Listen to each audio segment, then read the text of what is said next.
Hello Hello guys, guys, Economy Creative, our team.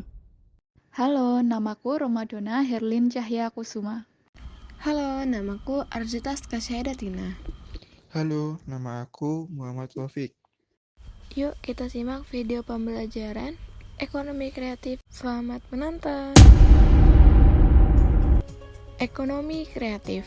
Ekonomi kreatif adalah konsep ekonomi dengan sumber daya utamanya terletak pada informasi dan pengetahuan dari manusia, sehingga memiliki peluang besar sebagai faktor produksi yang utama. Instruksi Presiden nomor 6 tahun 2009 tentang pengembangan ekonomi kreatif untuk tahun 2009 sampai 2015. Pemerintah melakukan usaha untuk mengembangkan kegiatan ekonomi berdasarkan kreativitas, keterampilan, dan bakat individu untuk menciptakan daya kreasi dan daya cipta individu yang bernilai ekonomis.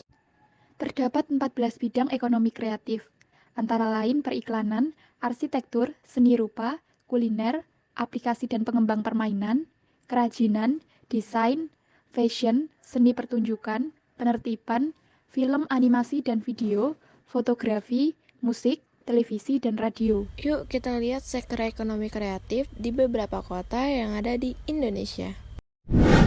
Kota Jakarta Pusat, lebih tepatnya di Kecamatan Menteng, Jalan Surabaya.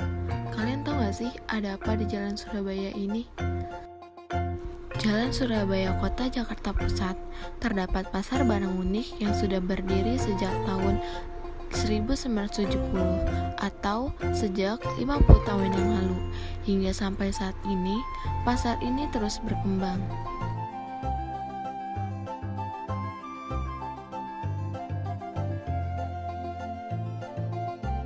Pasar barang antik tersebut menjadi salah satu tujuan wisata barang antik, bukan hanya menjadi tempat berbelanja, tetapi juga sebagai objek wisata khususnya untuk berfoto. Pasar ini pun menjual berbagai macam-macam barang antik seperti lampu-lampu antik, pajangan logam, telepon antik, alat elektronik kuno, guci-guci, dan juga banyak hal yang lainnya.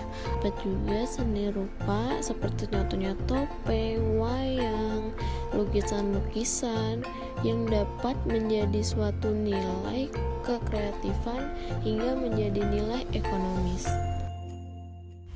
Para pedagang di sini pun merasa bahwa mata pencarian mereka dengan berjualan barang-barang antik sehingga dapat menghidupkan keluarganya. Namun, semenjak pandemi, aktivitas UMKM dan pedagang mulai berkurang, sehingga sektor perdagangan mulai menurun. Tetapi, beberapa pedagang mulai memanfaatkan teknologi untuk berjualannya. Meskipun tidak semua pedagang di sini belum menerapkan, setidaknya mereka tetap dapat berkontribusi untuk usahanya.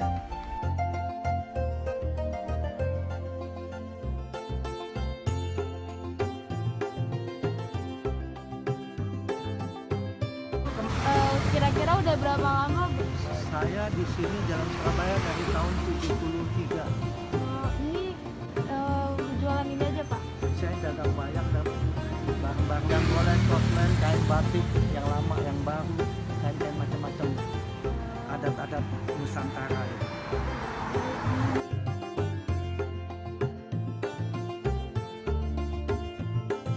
Seperti yang dapat kita lihat, karya seni hasil ekspresi seseorang dapat diwujudkan lewat unsur visual, lewat barang-barang hasil karya kerajinan tangan, seperti lukisan, topeng, keramik, ataupun barang-barang yang sudah dihias oleh pelaku seni dapat dijadikan sebagai usaha ekonomi kreatif yang dapat menghasilkan nilai ekonomis. Kearifan lokal memberikan dampak pada arah subsektor industri kreatif, sehingga pengembangan ekonomi kreatif di Indonesia melihat ke masing-masing subsektor industri kreatif, yang mana dapat menjadi peluang dan pilar pada suatu bidang industri.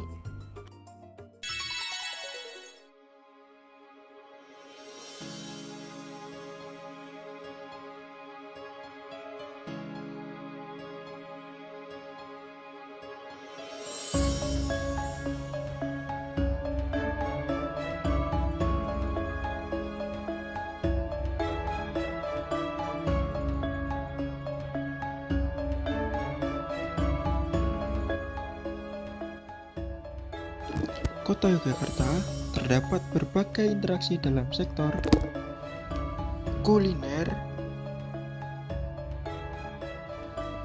pariwisata,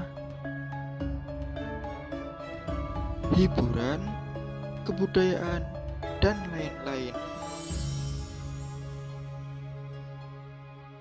Suasana kota Yogyakarta pada malam hari dan siang hari tidak jauh berbeda, masih tetap ramai, bagai kota yang tidak pernah tidur.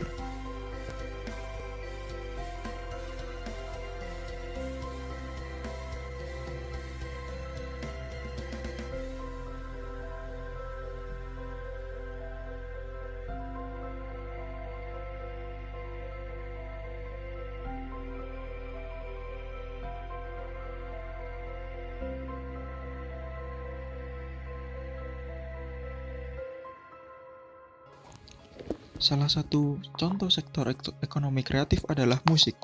Live musik yang terdapat di beberapa kafe di Yogyakarta atau daerah istimewa Yogyakarta dan daerah lainnya mempunyai banyak manfaat dan daya tarik seperti dalam segi wisata, kuliner, hiburan, dan lain sebagainya.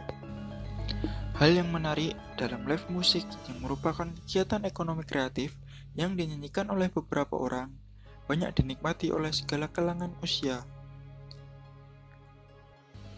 Biasanya, pertunjukan live musik ini dimulai pada sore hari dan semakin ramai saat waktu menjelang malam.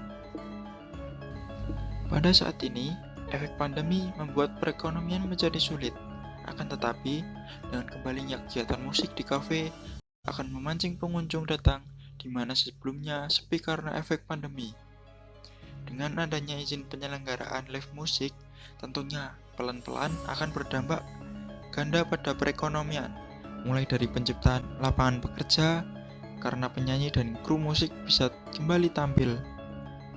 Cara stimulan pelan-pelan akan berdampak pada pertumbuhan ekonomi, dari hiburan, musiknya, sampai dengan kru, pemain band, dan penyanyi diharapkan dapat menghidupkan kembali restoran dan kafe yang saat ini masih lesu karena sepinya pengunjung. Sementara itu, khusus pada barang live musik, pengunjung diminta tidak boleh berinteraksi langsung, misalkan menyumbang lagu. Pengelola wajib menerapkan aturan menjaga jarak antar pemain dan pemusik di atas panggung. Selain itu, pertunjukan live musik juga harus mengikuti jam operasional kafe, yakni maksimal pukul 9 malam. Pertumbuhan perekonomian masyarakat di Sukoharjo bertumbuh pada peningkatan ketahanan pangan dan UKM. Kabupaten dengan slogan Makmur 1 ini ditetapkan sebagai destinasi wisata jamu. Pasalnya, Sukoharjo memiliki aktivitas usaha jamu mulai dari kebun tanaman obat herbal, UMKM jamu dan usaha jamu gendong, serta memiliki industri obat tradisional. Khususnya di Kecamatan Nguter, terdapat pasar jamu yang merupakan sentra penjualan jamu dan bahan bakunya. Pasar lokal ini berpotensi besar sebagai penunjang bagi pengembangan usaha jamu yang menjadi sumber mata pencaharian masyarakat sekitar. Namun, semenjak pandemi, aktivitas UMKM dan tenaga kerja seperti pedagang mulai berkurang. Sektor perdagangan mengalami penurunan dan titik-titik ekonomi di lingkungan pendidikan menjadi lebih sepi. Hal tersebut mengganggu pertumbuhan ekonomi sehingga pemerintah berupaya memulihkan perekonomian dengan mendukung UMKM termasuk di dalamnya UMKM jamu gendong serta pemberian subsidi kepada para pelaku UMKM.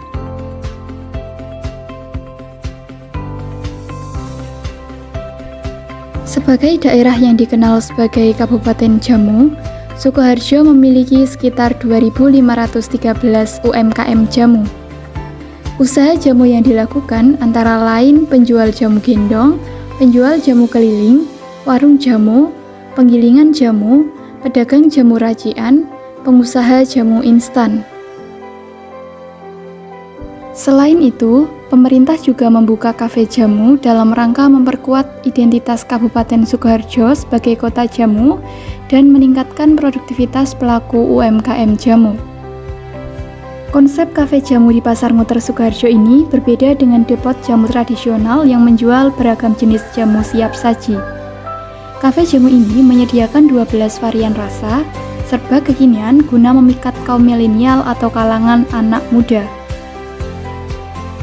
Dari 12 varian rasa tersebut, mengkombinasi jamu tradisional dengan susu, soda, gula merah, atau buah-buahan.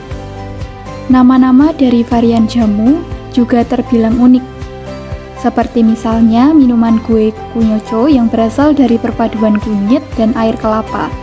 Kafe jamu dan UMKM Jamu Gendong tidak serta-merta berdiri karena di sini BPOM RI terus berkomitmen untuk melakukan bimbingan dan pelatihan kepada pelaku UMKM untuk memastikan dan menjamin produk yang dihasilkan memenuhi persyaratan dan standar keamanan, manfaat, mutu, serta kualitas yang tinggi. Sekian video pembelajaran dari kami. Terima kasih and see you in the next video. Bye-bye.